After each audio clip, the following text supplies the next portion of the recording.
Assalamualaikum warahmatullahi wabarakatuh. Waalaikumsalam. Kawan-kawan semua, sebelum Mas Roy, sebelum Abdul Ghafur dan yang lainnya, saya ingin menyampaikan kata pengantar dulu ya. Dengarkan bahwa kita baru saja mendengarkan putusan Hakim Tunggal pra peradilan. Nah, sebagai insan yang taat hukum, tentu kita menghormati putusan tersebut. Walaupun tentu kita memiliki pendapat yang berbeda, ya.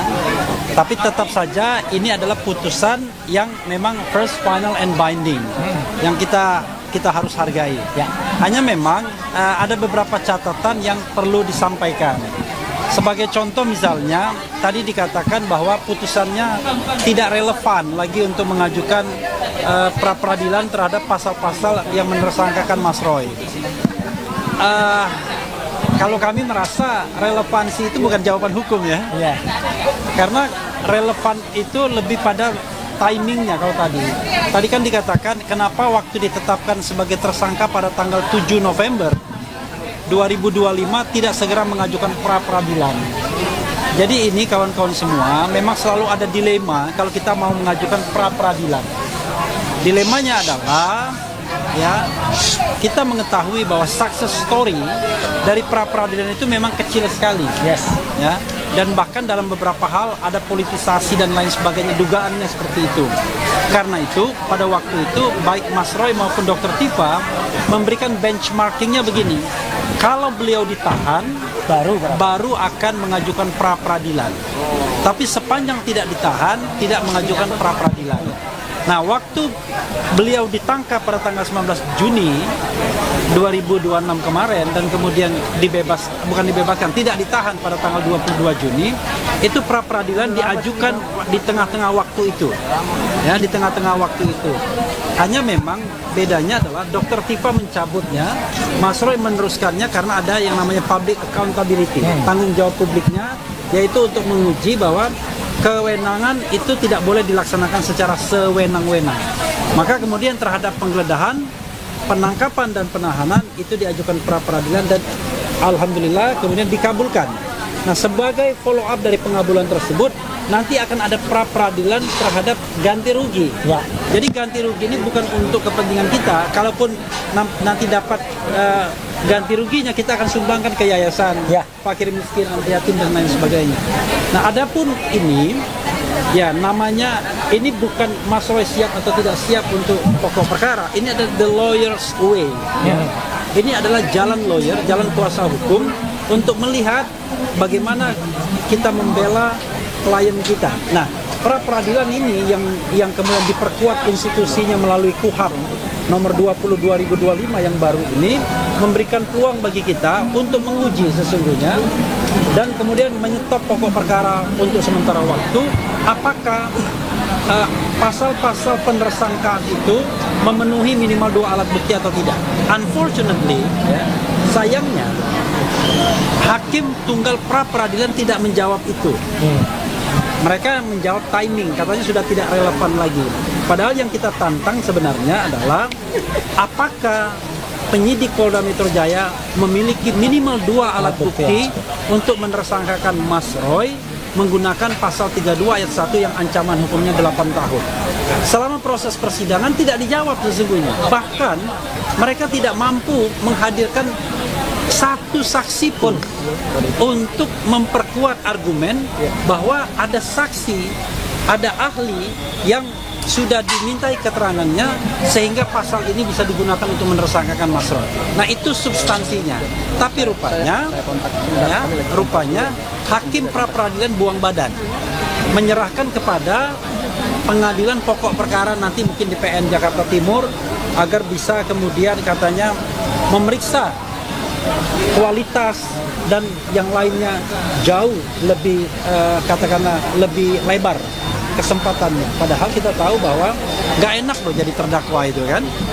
Siapa bilang kemudian waktu, tenaga dan lain sebagainya. Tetapi apapun itu, sekali lagi kita hormati putusan ini dan tentu kalau ditanyakan pada Mas Roy apakah Mas Roy siap untuk pokok perkara, at any time kita siap.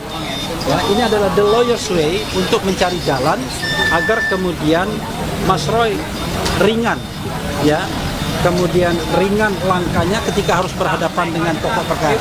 Tetapi kalau belum sukses, yaitu God way, ya kan? Ya. God hand, tangan Tuhan atau jalan Tuhan. Itu saja kawan-kawan semua. Sebelum Mas Roy, Abdul Ghafar akan menambahkan. Silakan. Ya, silakan. Okay. Bang Refli, terima kasih rekan-rekan media. Jadi hari ini telah dibacakan putusan pra peradilan yang kedua untuk permohonan kami terkait dengan penetapan tersangka menggunakan pasal 32 yang kami uji adalah bukti permulaan yang cukup. Dan apa yang dibacakan oleh hakim pra peradilan tadi sesungguhnya adalah sesuatu yang harus kami hargai.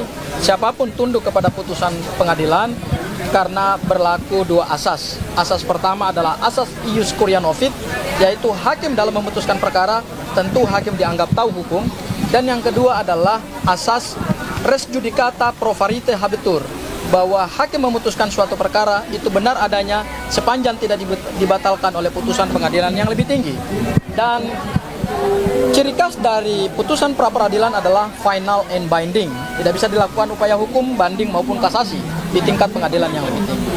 Oleh karena itu, kami sebagai lawyer dari Mas Roy, ada Bang RH dan teman-teman yang lain, ada Pak Bang Ristan, ada Pak Yasena, ada Mbak Soraya, kemudian ada Mbak Jeje, ada Mbak Najmi, ya, kemudian ada yang lain, ya, bahwa apa yang telah diputuskan tersebut tentu sesuatu yang telah menjadi putusan pengadilan, sehingga itu yang yang terjadi sekarang. Pertanyaan kita selanjutnya adalah apakah putusan ini telah mencerminkan suatu nilai dari suatu kebenaran hukum dan suatu keadilan hukum. Saya kira putusan pengadilan itu tidak selalu mencerminkan hal yang sebenar-benarnya. Meskipun pada pra peradilan pertama permohonan kami diterima, kami mengapresiasi hakim, tetapi pada permohonan pra peradilan kedua ini kami melihat bahwa justru ada beberapa hal yang tadi disampaikan oleh Bang RH, misalnya soal pemeriksaan terhadap dalil-dalil pemohon, ya. Terhadap dalil-dalil pemohon, baik terhadap surat permohonan, kemudian juga terhadap replik, juga terhadap proses pembuktian, ada 4 saksi yang kami hadirkan, ada seorang ahli yang kami hadirkan, itu ternyata juga tidak menjadi dasar pertimbangan hakim. Nah, tentu dalam suatu putusan itu kan harus mempertimbangkan banyak hal.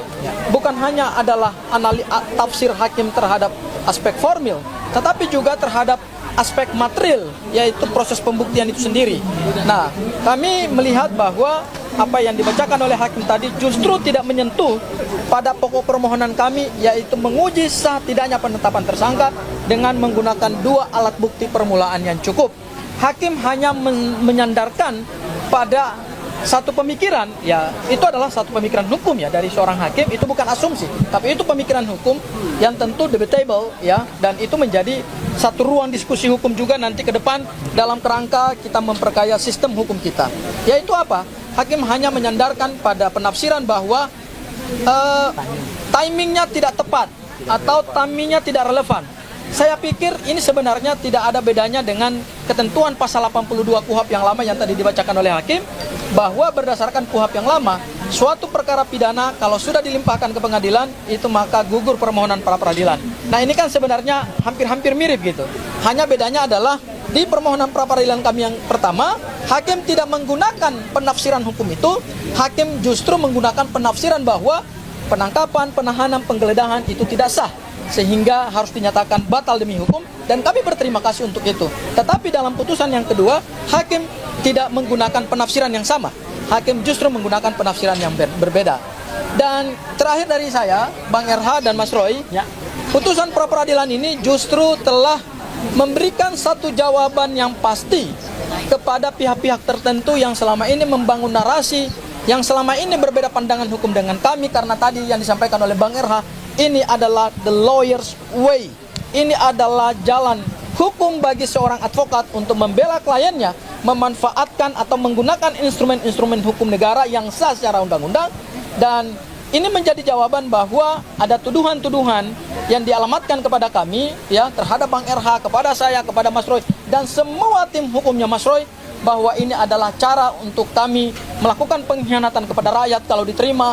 Kemudian ini adalah cara untuk kami bergaining ya dengan pelapor, kemudian nanti perkaranya ditutup. Saya kira tidak perlu kami jelaskan secara panjang lebar dengan narasi-narasi yang lain.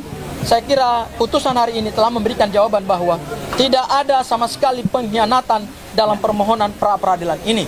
Dan clear bahwa permohonan pra-peradilan ini, saya kutip sekali lagi dari apa yang disampaikan oleh Bang RH, ini adalah the lawyer's way, bukan sesuatu yang salah, bukan sesuatu yang clear.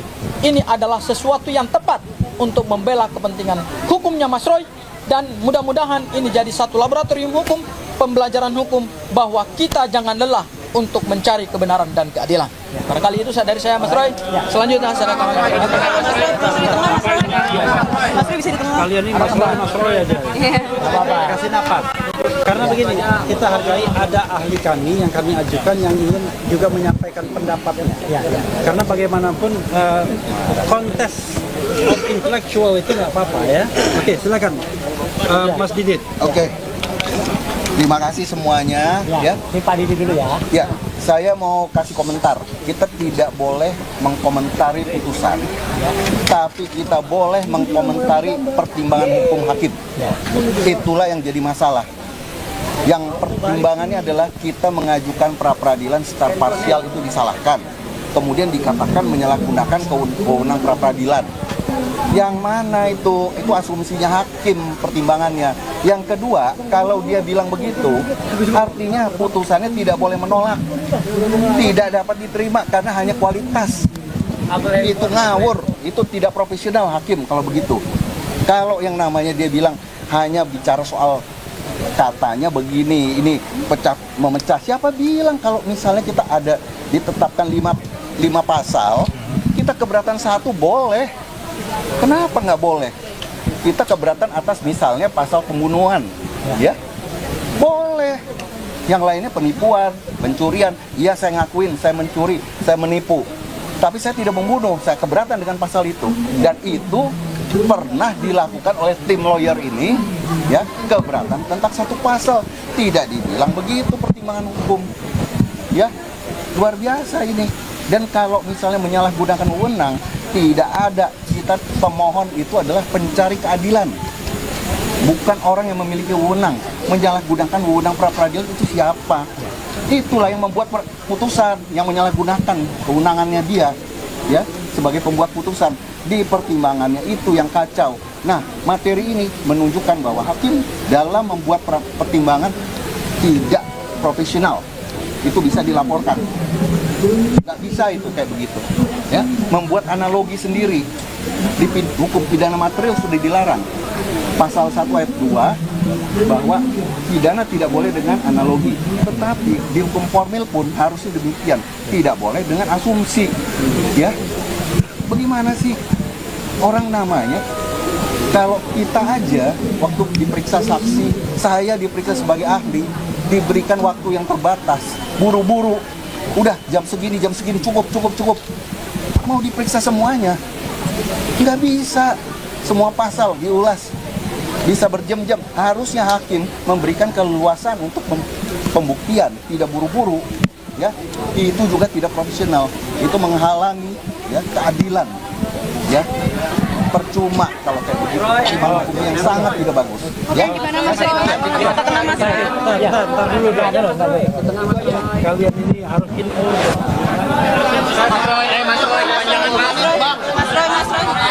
Bentar, saya dengerin Mas Refli dulu. Ya, kita hargai pendapat, ya. Kita harus bedakan pendapat lawyer Mas Roy dan pendapat ahli, ya. Pendapat ahli tentu independently, jadi pendapat yang terpisah, bukan bagian dari tim, tetapi adalah pendapat ahli yang kami ajukan dan kita hargai bahwa itulah pendapat dia yang mengatakan bahwa putusan ini ngawur, ya. Nah, tetapi bagi kita lawyer, kita hargai pendapat tersebut, tetapi kita juga saling menghargai. Nah, karena saling menghargai, this is the time for. Oke, Mas Roy, silakan. Bagaimana Mas? Assalamualaikum warahmatullahi wabarakatuh. Ya, oke. Yo, hari ini 20 Juli 2026 kita telah mendengar bersama putusan dari Hakim Tunggal Pak Igedut Darpawan untuk permohonan kami yang kedua. Saya selaku pribadi tetap mengapresiasi putusan tersebut dan tetap mengaturkan terima kasih atas putusan pra-peradilan kami yang pertama, yang waktu itu beliau orang yang sama memutus untuk kemudian mengatakan penangkapan,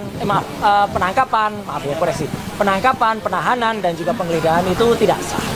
Dan hari ini beliau memutuskan bahwa penersangkaan dengan pasal 32 Undang-Undang ITE itu dikatakan tidak dapat diterima karena masalah timing, karena masalah waktu.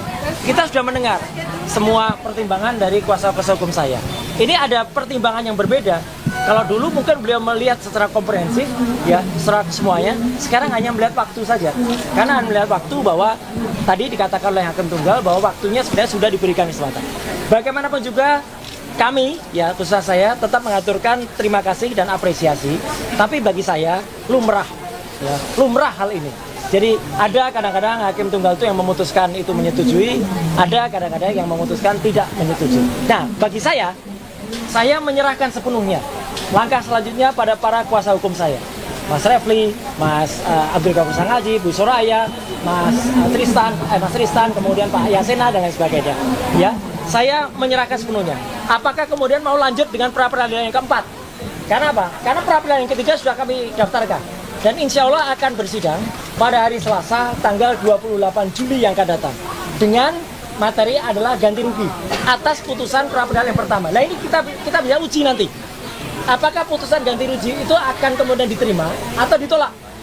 Karena kalau kemudian itu ditolak, nah tentu saja ini ada hal yang big question mark, ya, tanda tanya besar. Karena putusan yang pertama itu sudah diterima, hanya waktu itu memang belum sempat kita mohonkan. Jadi sekali lagi, semua pertimbangan dari kuasa hukum saya itu saya patuhi dan saya ikuti, dan teman-teman mohon bersabar, termasuk juga forum pengadilan negeri di Jakarta Timur mohon bersabar juga, patuhilah KUHP. Ya, kitab undang-undang hukum acara pidana kita mempersyaratkan selesaikan dulu pra-peradilan. Apakah pra-peradilan yang nanti akan diajukan lagi atau tidak? Tunggu saja tanggal mainnya. Jadi dari saya itu saja, kita tetap bersyukur, tetap kita jangan lupa memohonkan ridho dari Allah Subhanahu wa taala. Semoga di putusan yang ketiga besok, ya, hakim kembali diberikan pencerahan, hakim kembali diberikan pikiran yang lurus. Mungkin tidak sekedar hanya mempertimbangkan satu faktor saja, yaitu timing. Ya, itu yang ingin saya sampaikan. Sekali lagi terima kasih. Wassalamualaikum warahmatullahi wabarakatuh. Ya, Mas, rapid keempat isinya apa aja, Mas? nah nanti tunggu tanggal mainnya, tunggu hasil keputusan dari para kuasa hukum. Terima kasih, teman-teman. Tetap semangat.